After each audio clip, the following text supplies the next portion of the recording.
आपण प्रार्थना करू. हे सर्वसमर्थ थोर आणि पवित्र सयाश परमेश्वरा देव बाप्पा, तुझी दया आम्हावर आमच्या चर्चेवर आहे म्हणून आम्ही तुझे उपकार मानतो, त्यांना आम्हाला धन्यवाद देतो. हे देव बाप्पा, माझा सर्व प्रवास सुखरूप केला, तो आम्हावर राहिला. वादळ वारा पाऊस यापासून तो आम्हाला दूर ठेवलं, तुझी कृपा झाली आणि तुझ्या पवित्र मंदिरामध्ये पुन्हा सुखरूप तो आम्हाला घेऊन आला म्हणून आम्ही तुझे उपकार मानतो, त्याला आम्हाला धन्यवाद देतो. हे देवप्पा, तुझ्या वचनाची भाकर मोडत असताना हे प्रभू तो आम्हाबरोबर राहा, तुझं वचन तो आम्हाला समजावून सांग आणि तुझं गौरव देव बाप्पा तो आम्हाला करून घे. काय चुकल्यास प्रभूजी तो आम्हाला क्षमा कर. आमचा धन्यता आणणारा प्रभू येशू ख्रिस्त याच्याद्वारे मागतो मी बाप्पा, आमेन. आपण आजच्या मननासाठी लुकृत शुभवर्तमान याचा 20वा अध्याय आणि 1 ते 8 ही वचनं वाचलेली आहे. त्यामध्ये असं आहे की येशू ख्रिस्त मंदिरामध्ये लोकांना शिक्षण देत होता आणि सुवार्थ सांगत होता आणि शास्त्री, वडील आणि मुख्य याजक वगैरे आले आणि त्याला विचारले, तुम्ही कोणत्या अधिकाराने करता? आणि याच 20व्या अध्यायामध्ये 8व्या वचनामध्ये तो येशू ख्रिस्त म्हणतो, येशूने त्यांना म्हटले, तर कोणत्या अधिकाराने ह्या गोष्टी मी करतो ते मीही तुम्हाला सांगत नाही. मी कोणत्या अधिकाराने या गोष्टी करतो ते मी तुम्हाला सांगत नाही. म्हणजे काय? म्हणजे तुमचं तुम्ही ओळखायचं आहे, कोणत्या अधिकाराने येशू ख्रिस्त या गोष्टी करतो, येशू ख्रिस्ताला काय अधिकार आहेत आणि तो कोण आहे, त्याला काय काय अधिकार परमेश्वराने दिलेले आहेत हे तुमचं तुम्ही ओळखायचं. आणि तेच आपल्या बाबतीतही आहे की येशू ख्रिस्ताला तुम्ही काय म्हणून समजता, येशू ख्रिस्ताला तुम्ही काय म्हणून स्वीकारता, येशू ख्रिस्त तुमच्यासाठी कोण आहे. Who is Jesus for you? देवाचा पुत्र, छान, देवाची स्तुती असो. तर आपण आपला स्थानणारा देवाची स्तुती असो छान उत्तरं दिली आणि ती अगदी बरोबरच आहे, त्याच्यात काही वादच नाही. आपण एक एक गोष्ट पाहूया. तर तो आमचा पिता आहे, ही इज आवर फादर. तो आमचा स्वर्गीय बाप आहे. तर वडिलांचं काय कर्तव्य आहे ते वडील बसलेले आहेत. काय कर्तव्य असते वडिलांचं आपल्या फॅमिलीमध्ये, आपल्या घरामध्ये? काय करतात वडील? Praise the Lord. प्रोव्हाइड करायच्या गोष्टी ज्या लागतात, मुलाला लागू दे, मुलीला लागू दे, फॅमिलीला लागू दे, घरात जे कोण असेल, मिसेस असेल, जे कोण असतील, आई असेल, वडील असतील, त्यांना जे लागेल ते पुरवठा करायचा हे वडिलांचं काम आहे. Father is the provider. आणि तो आमचा स्वर्गीय पिता आहे, स्वर्गीय बाप आहे आणि तो आमचा पुरवठा करणार आहे. जर आम्ही मानतो तो आमचा बाप आहे तर तो आम्हाला आमच्या गरजा त्याच्या गौरवाने पुरवी. Praise the lord. देवाची स्तुती असते.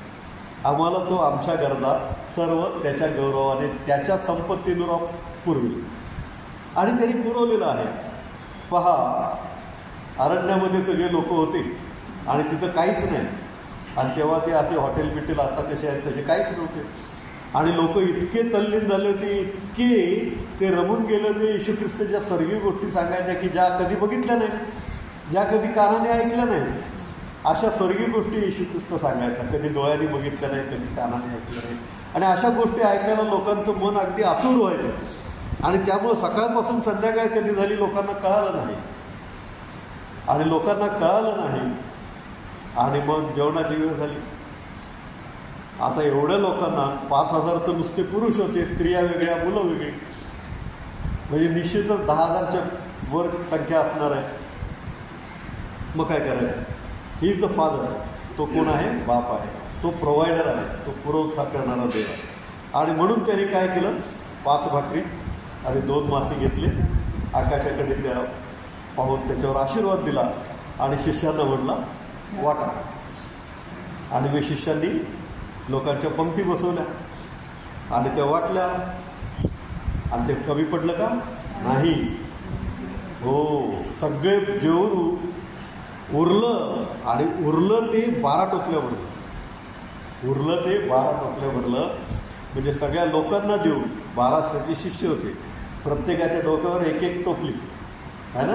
12 शिष्य 12 टोपल्या घेऊन जा. म्हणजे पुरून उरेल असा आशीर्वाद देणारा प्रभू श्री ख्रिस्त आहे. आपण येशू ख्रिस्त म्हणतो मी कोणत्या अधिकाराने करतो हे मी तुम्हाला सांगत नाही. म्हणजे तुमचं तुम्ही ओळखा, तुमचं तुम्ही जे काय गृहीत धरायचं येशू ख्रिस्ताला ते धरा. आणि तो जर आमचा स्वर्गीय बाप आहे असा आम्ही त्याला मानतो, तर तो आमच्या सर्व गरजा त्याच्या संपत्तीनुरूप पुरवतो. अरण्यामध्ये जेवण त्याने दिलं, तो परमेश्वर प्रभू ख्रिस्त आपल्याला पुरवठा करणारा आमचा स्वर्गीय बाप आहे असं आपण त्याला ओळखूया. एक वचन वाचा, फिलिप्पीकरास पत्र 4 अध्याय 19 वचन. फिलिप्पीकरास पत्र 4 अध्याय 19 वचन.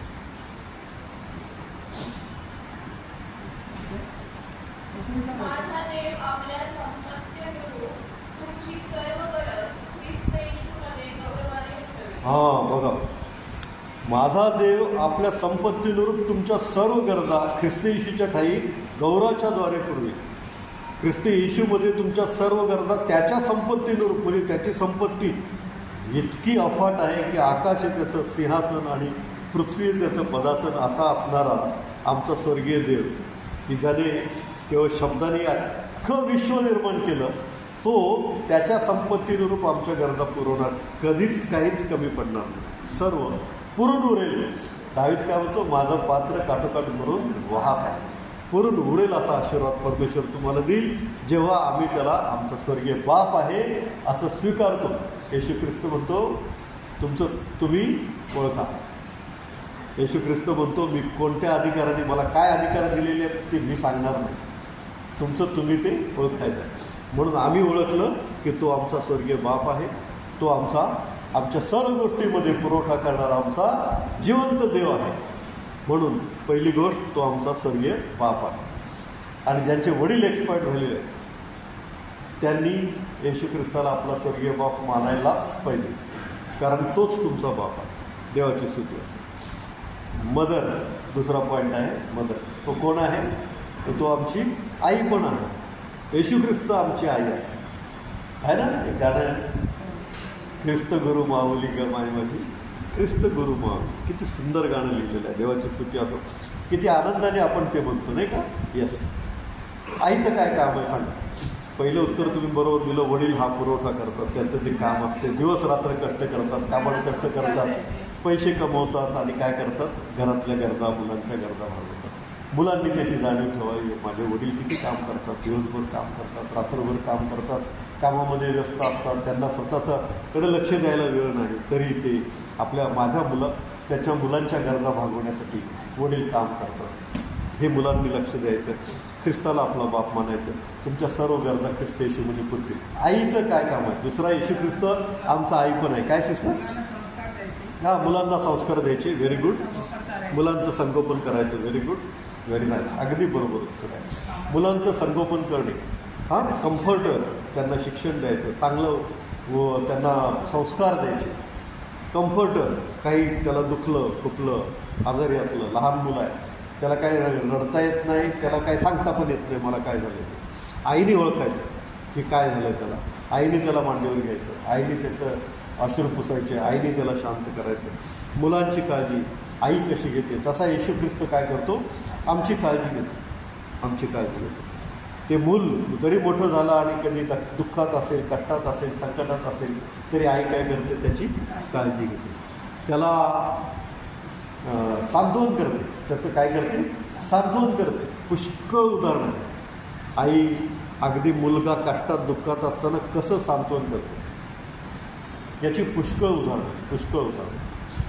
एक आपल्या इतिहासातलं उदाहरण सांगतो. छत्रपती शिवाजी महाराज यांच्यावर जेव्हा दिलेर खान वगैरे आले, मिर्झा राजा विजयसिंग, आणि तो तह झाला आणि इतक्या कष्टाने इतक्या वर्षात मिळवलेले त्यांचे 23 किल्ले त्यांना एका दिवसात द्यायची वेळ आली. एका दिवसात 23 किल्ले द्यायचे म्हणजे नॉट जोक. एक एक किल्ला झटून झगडून कितीतरी मावळे, कितीतरी सेनापती त्याच्यात शहीद झाले आणि मग तो किल्ला जिंकला. आणि असे एकाच दिवसात 23च्या 23 किल्ले द्यायचे म्हणजे इट वॉज नॉट, म्हणजे एक मोठा शॉक होता किंवा मोठं दुःखाची घटना होती ती. पण ते जिजाबाईंनी त्यांना सांगितलं, राजे सर सलामत तो पगडी 50. तुमच्यामध्ये इतकी हिंमत आहे की तुम्ही ते 23 किल्ले पुन्हा सहज घेऊ शकाल. याला आलाय, याला जाऊ दे. आणि मग पुन्हा आपल्याला माहिती आहे, जर तुम्ही त्यांच्या गडांवर वगैरे गेला तर शिवाजी महाराजांनी पन्हाळगड जो दिला होता, आमच्या गावाकडे जवळ आहे तो कधी दिला आणि पुन्हा कधी घेतला हे लिहिलेलं आहे तिथे. प्रत्येक गडावर त्यांनी तसं लिहिलेलं आहे. म्हणजे सगळेच्या सगळे किल्ले पुन्हा त्यांनी घेतले. मग आईचं हे जे मार्गदर्शन आहे, दुःखात, कष्टात, संकटात मूल असताना त्याला कम्फर्ट करणं, त्याला साथ देणं, त्याला सांत्वन करणं, हे जी गोष्ट आहे ती कोण करते? आई करते. मग तो मोलाचा वाटा आहे, तो अत्यंत महत्त्वाचा वाटा आहे, तो फार मोलाचा वाटा आहे. त्या परिस्थितीतून आपल्या मुलाला किंवा मुलीला बाहेर काढणं हे आईचं काम असतं. आणि खरोखर प्रभू श्री ख्रिस्ताने पण आईचं काम केलेलं आहे. आपली तो आई असा आहे. ते एका प्रसंगामध्ये फार दुःखी होत्या, कष्टी होत्या, 2 बहिणी. कोण बरं? मार्था आणि मरिया, नाही का? त्यांना आई नाही, त्यांना बाप नाही, आणि त्यांचा एकुलता एक भाऊ काय झाला, लाजारस, तो पण एक्सपायर्ड झाला. आणि येशू ख्रिस्त तिथे आला, नाही का? येशू ख्रिस्त तिथे आला आणि मार्था आणि मरिया यांचा तो आईप्रमाणे झाला. आणि आईप्रमाणे त्यांनी काय केले? त्यांची काळजी घेतली. आईप्रमाणे त्यांनी त्यांचे काय केले? अश्रू पुसले. आणि तो मार्था आणि मरिया यांना म्हणाला, पुनरुत्थान व जीवन मीच आहे. देवाची स्तुती असो. जर माझ्यावर विश्वास ठेवशील, येशू ख्रिस्त म्हणतो, जर माझ्यावर विश्वास ठेवशील तर तू देवाचं गौरव पाहशील. देवाची स्तुती असो. आणि येशू ख्रिस्त कबरेकडे गेला. येशू ख्रिस्ताने आकाशाकडे बघून प्रार्थना केली. म्हणजे ती प्रार्थना अशी असावी की परमेश्वराकडून तो आत्मा त्याचा काय केला? येशू ख्रिस्ताने मागून घेतला. कारण मृत्यूनंतर जर येशू ख्रिस्तामध्ये असेल तर त्याचा आत्मा लगेच स्वर्गीय राज्यामध्ये जातो. आणि येशू ख्रिस्ताला आत्मा देणं आणि पुन्हा मागून घेणं हे शक्य आहे, तो अधिकार दिलेला आहे असं येशू ख्रिस्त म्हणतो. आणि म्हणून त्याने आकाशाकडे बघितलं, प्रार्थना केली आणि लाजारसला हाक मारली. आणि लाजार काय झाला? कबरेतून जिवंत असा बाहेर आला. देवाची स्तुती असो. किती आनंद झाला असेल मार्था आणि मरियाला. आई नाही, वडील नाही, एक आधार येशू ख्रिस्त, तो पण तिथे नाही. परंतु तो जो आला 3 दिवसानंतर, तो सरळ कबरेकडे गेला आणि त्याने या मार्था आणि मरियेच्या आईची भूमिका घेतली की त्या रडत होत्या, त्या दुःखात होत्या, त्या कष्टात होत्या. त्यांचा एकुलता एक भाऊ त्यानं मरण पावला होता. आणि प्रभू श्री ख्रिस्ताने काय केलं? त्यांच्या आईचं भूमिका घेतली आणि आईसारखं त्याने काय केलं? त्या मार्था आणि मरियेचं सांत्वन केलं. तर ज्यांना आई नाही त्यांची आई येशू ख्रिस्त आहे. आई म्हणून येशू ख्रिस्ताला हाक मारा, तो तुमचं काय करी? सांत्वन करेल. देवाची स्तुती असो. तिसरी गोष्ट म्हणजे सगळ्यात महत्त्वाची म्हणजे तो आमचा कोण आहे? तारणारा आहे. काय की नाही? तो आमचा वडील आहे, तो आमचा आई आहे आणि तो आमचा कोण आहे? तारणारा आहे ना? तुम्ही जर इब्रीमध्ये बघितला, येशू हा शब्द असा आहे, यशुआ है ना? काय आहे त्याचा अर्थ? यशुआ. इब्री भाषेमध्ये यशुआ असं लिहिलेलं आहे, यशुआ. तुम्ही गाणं पण काय म्हणतो यूट्यूबला बघा. हां, यशुआ हे गाणं फार सुंदर आहे. फार गाजलं ते गाणं. आता सध्या जगभरात तेच गाणं जास्त गाजत. तर यशुआचा अर्थ काय? इंग्लिश गाणं आहे ते, पण यशुआ शब्द इब्रीमधला घेतलेला आहे. य म्हणजे यहोवा, यह, आणि शिवा म्हणजे तारणारा. शिवा म्हणजे सेवियर. यहोवा तारणारा, यह शिवा, यहोवा तारणारा. परमेश्वर तो स्वतः तारणारा म्हणून जन्मला आणि त्याने काय केलं? आमच्या पापांची क्षमा केली. आणि म्हणून आम्हाला मुक्तीचा मार्ग मिळाला. कुणालाच माहिती नाही मुक्ती कशी मिळवतात, कुणालाच माहिती नाही स्वर्गीय राज्यामध्ये कसं जातात. एक मार्ग येशू ख्रिस्ताने सांगितला, तो म्हणजे तोच आहे. येशू ख्रिस्त योहान 14:6 म्हणतो, मार्ग, सत्य व जीवन मीच आहे, माझ्याद्वारे आल्यापासून कोणीही पित्याकडे जात नाही. देवाची स्तुती असो. तोच एक मार्ग आहे, तोच एक सत्य आहे, तोच एक जीवन आहे. आणि म्हणून त्याच्याद्वारे आपण गेलो तरच आपल्याला मुक्ती मिळते. संत पौल म्हणतात, जगणे ख्रिस्त आणि मरणे हा लाभ. येथून सुटून केव्हा ख्रिस्ताकडे जाईल याची मला उत्कंठा लागलेली आहे. म्हणजे काय? म्हणजे मनुष्य ख्रिस्तामध्ये विश्वास ठेवणारा जेव्हा मरण पावतो तेव्हा त्याचा आत्मा लगेच स्वर्गामध्ये जातो. Praise the Lord. योहान 5:24 म्हटलेलं आहे, जो माझं वचन ऐकतो आणि ज्याने मला पाठवले त्याच्यावर विश्वास ठेवतो त्याच्यावर न्यायाचा प्रसंग येणार नाही. तो मरणातून जीवनात पार गेला आहे आणि त्याला सार्वकालिक जीवन प्राप्त झाले आहे. वाचा योहान 5:24. मी तुम्हाला खचित खचित सांगतो, जो माझे वचन ऐकतो आणि ज्याने मला पाठवले त्याच्यावर विश्वास ठेवतो त्याला सार्वकालिक जीवन प्राप्त झाले आहे आणि त्याच्यावर न्यायाचा प्रसंग येणार नाही.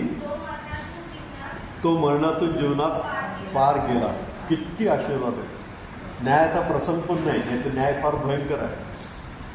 दुसरी गोष्ट म्हणजे काय, तो मरणातून जीवनात गेला आहे, म्हणजे मेला इथे पृथ्वीवर, लगेच जीवनामध्ये गेला आहे आणि त्याला सार्वकालिक जीवन प्राप्त झाले आहे. किती मोठे आशीर्वाद येशू ख्रिस्ताने दिले. जो माझं वचन ऐकतो, ज्या पित्याने पाठवलं त्याच्यावर विश्वास ठेवतो. या दोन गोष्टी जर केल्या तर तो आमचा तारणारा आहे. तारणारा म्हणून जर स्वीकारलं, येशू ख्रिस्त म्हणतो कोणत्या अधिकाराने करतोय मी तुम्हाला सांगणार नाही, तुमचं तुम्ही ओळखा. आम्ही ओळखायचं आहे. आम्ही येशू ख्रिस्त माझा कोण आहे आम्ही ओळखलं. तो आमचा बाप आहे, तो स्वर्गीय पुरवठा करणारा आमचा देव आहे. आमच्या गरजा आम्ही त्याला सांगतो. तो आमची आई आहे. तो आमच्या दुःख प्रसंगामध्ये सांत्वन करणारा तो कोण आहे, जिवंत देव आहे. तो आमची आई आहे आणि तो आमचं सांत्वन करणारा, तो आमचा तारणारा आहे. He is the saviour. त्याच्या नावामध्येच तारण आहे, येशुआ. आणि तोच आम्हाला तारण देण्यास समर्थ आहे. त्याने ते केलं पण. कुठे केलं सांगा? तारण दिलं पण. कुठं दिलं? कुणाला दिलं? चोराला. Correct, very good answer. Praise the Lord. चोराला दिलं. तू आज मनबरोबर सुखलोकात असशील. म्हणजे काय, तिथं न्याय नाही, तिथं वेटिंग नाही, उद्या पण नाही, परवा पण नाही, तिथं कुठली एन्क्वायरी पण नाही, तिथं कुठला पास पण नाही, गेट पास पण नाही. ऑथॉरिटी, येशू ख्रिस्ताला ऑथॉरिटी आहे. तू आज मनबरोबर सुखलोकात असशील म्हणजे असशील. देवाची स्तुती असो.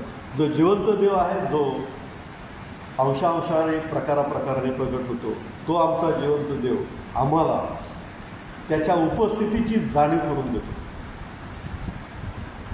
अशी गरज नाही की येशू ख्रिस्ताने स्वतः तुमच्या बाजूला उभं राहून सांगावं की हो मी तुझ्याबरोबर आहे, हो मी तुझ्या पाठीशी आहे. याची गरज नाही. परंतु तुम्ही एखाद्या प्रसंगातून जात असताना तुम्ही प्रार्थना केली तर तुम्हाला त्याचा अनुभव येईलच येईल की हो येशू ख्रिस्त या कठीण प्रसंगामधून मी जात असताना माझ्यावर होता, त्यांनी मला सावरलं, त्यांनी मला जपलं, त्यांनी मला हाताला धरून त्या प्रसंगातून काय केलं, बाहेर काढलं. देवाची स्तुती असो. तो आमचा कोण आहे? तारणारा आहे. तो आमचा हिलर पण आहे. हिलर म्हणजे काय? आपल्याला बरं करणारा, बरं करणारा. डॉक्टरांचा डॉक्टर आणि वैद्यांचा वैद्य आहे की नाही. शताधिपतीचा चाकर. तो शताधिपती अतिशय नम्र होऊन आला येशू ख्रिस्ताकडे. ही गोष्ट महत्त्वाची आहे. अतिशय नम्र. हे देवा काय करतो, माझा चाकर बरा मरायला टेकला, तू त्याला बरं कर. येशू ख्रिस्त स्वतः काय म्हणतो, हो मी येऊन बरं करतो, हो मी येतो तुझ्याबरोबर. तर तो इतका मोठा शताधिपती, 100 लोक त्याच्या हाताखाली. आपल्या घरी एखादा सर्वंट ठेवायला आपल्याला परवडत नाही. 100 नोकर त्याच्या हाताखाली. शताधिपती तो म्हणतो, हे प्रभू येशू तू माझ्या छताखाली यावं, याची माझी लायकी नाही. तू शब्द मात्र बोल म्हणजे माझा चाकर काय होईल, तिथे बरा होईल. आपण जेव्हा आजारी असतो, दुःखामध्ये असतो, कष्टामध्ये असतो, ऑपरेशनमध्ये असतो, ICUमध्ये असतो, सर्जरीमध्ये असतो, प्रार्थना करायची. पहिले प्रार्थना करायची, त्यानंतर काय करायचं, विश्वास ठेवायचा. बरोबर. त्यानंतर काय करायचं, त्या कठीण प्रसंगातून बाहेर पडण्यासाठी काय करायचं. आपण काहीच करायचं नाही. तुम्ही प्रार्थना केली आणि विश्वास ठेवला ना, तुमच्यापर्यंत कोणतरी मार्ग घेऊन येईल. तुमच्या घरापर्यंत, तुमच्या पर्सनली तुम्हाला कोणतरी येऊन सांगेल की असं असं करा, होईल. आणि कारण तुम्ही प्रार्थना केलेली आहे, तुम्ही विश्वास ठेवलेला आहे, मग तुम्ही शांत बसलेला आहात. जर आजारातून येशू ख्रिस्तांनी आपल्याला बरं करावं असं वाटत असेल तर. मग आपण शांत बसायचं, प्रार्थना करायची, विश्वास ठेवायचा आणि थोडं थोडं थोडं पुढे जायचं. मग कोणतरी येईल, अरे असं असं कर, होऊन जाईल. आणि मग जर तसं केलं तर परमेश्वर आपल्याला त्या आजारातून वाचवतो 100%. कारण आपण प्रार्थना केलेली आहे, विश्वास ठेवलेला आहे, देवावर आपला भार टाकलेला आहे. मत्ते 11:28 येशू ख्रिस्त काय म्हणतो? अहो कष्टी व भाराक्रांत जन हो, तुम्ही सर्व माझकडे या, म्हणजे मी तुम्हाला विसावा देईन. आपले कष्ट आहे, आपला भार आहे, आपण येशू ख्रिस्तावर टाकायचं आहे. तुम्हाला माहिती आहे जॉनी लिव्हर, त्याच्या मुलाला ब्रेन ट्यूमर होता, बरोबर आहे. आणि ब्रेन ट्यूमर तो असा होता की नसवर तो वाढलेला होता. आणि इंडियामध्ये त्यांनी जेव्हा ऑपरेशन, पैसा पाणी भरपूर, ऑपरेशनला नेलं, तो त्याची साक्ष सांगतो. प्रार्थना करत होता, तो प्रार्थना करत होता.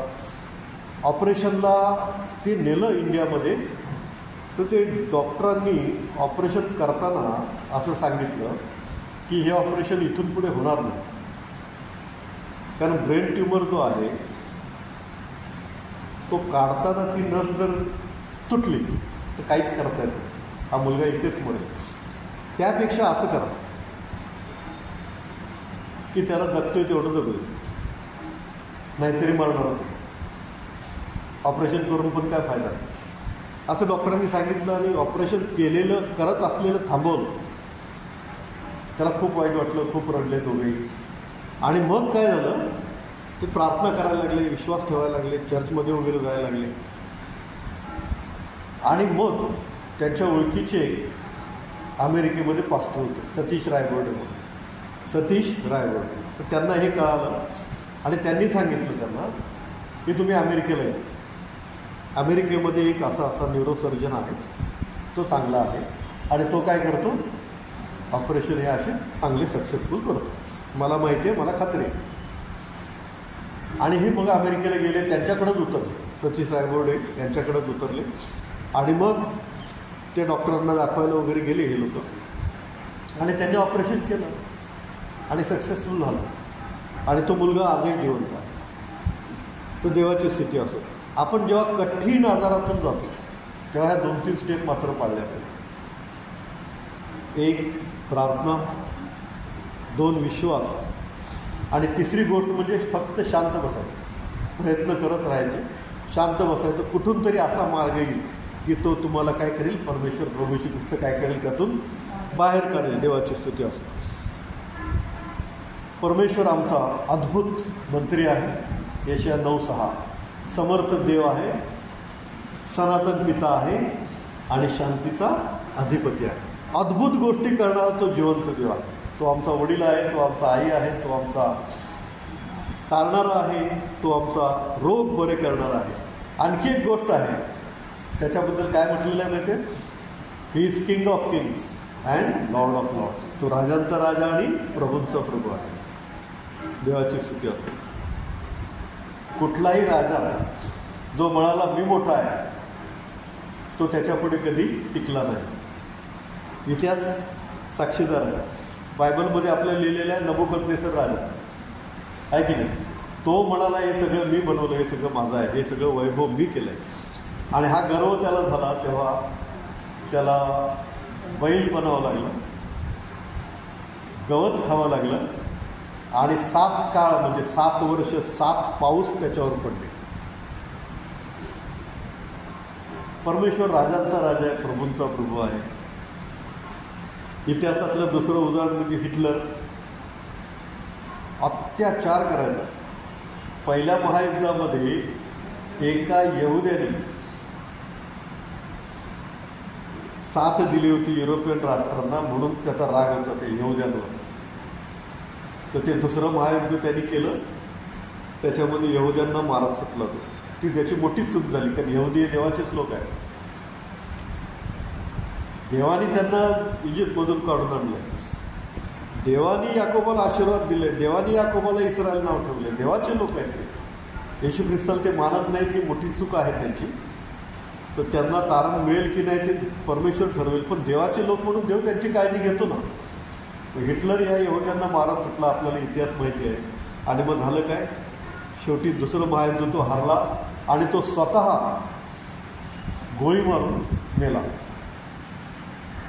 स्वतः त्यांनी शॉट डेड सुसाईड केलं. इतकंच नव्हे तर त्याच्या बायकोला पण, म्हणजे तिला सांगितलं की तू पण हे पिस्तुलातून गोळी मारून मर, कारण काय आता अर्थ नाही त्याला. आणि तेव्हा त्याची बायको दोघेही शॉट डेड झाले त्याच वेळेला.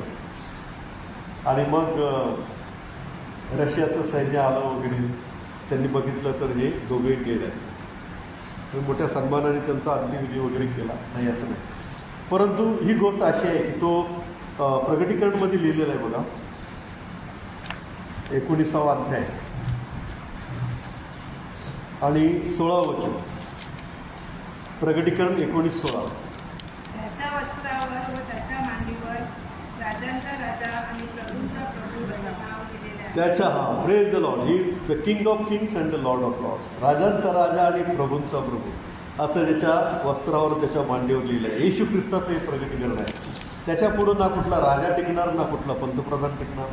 जो त्याच्या विरोधात जाईल तो, कारण इतिहास त्याचा साक्षीदार आहे. सद्दाम हुसेनचं पण उदाहरण मला सांगता येईल. सद्दाम हुसेन पण मी हे बाबेल बसवणार. बायबलमध्ये सांगितलं आहे बाबेल पुन्हा वसवणारा जगणार नाही. तो म्हणला मी बाबेल पुन्हा वसवणार. त्याचं भाषण आहे, मी नबुकदनेसराचा पुत्र आहे. हे त्याचं भाषण आहे, मी नबुकदनेसराचा पुत्र. नबुकदनेसर ज्याला परमेश्वराने गवत खायला लावलं, त्या परमेश्वराला ह्याने चॅलेंज दिलं.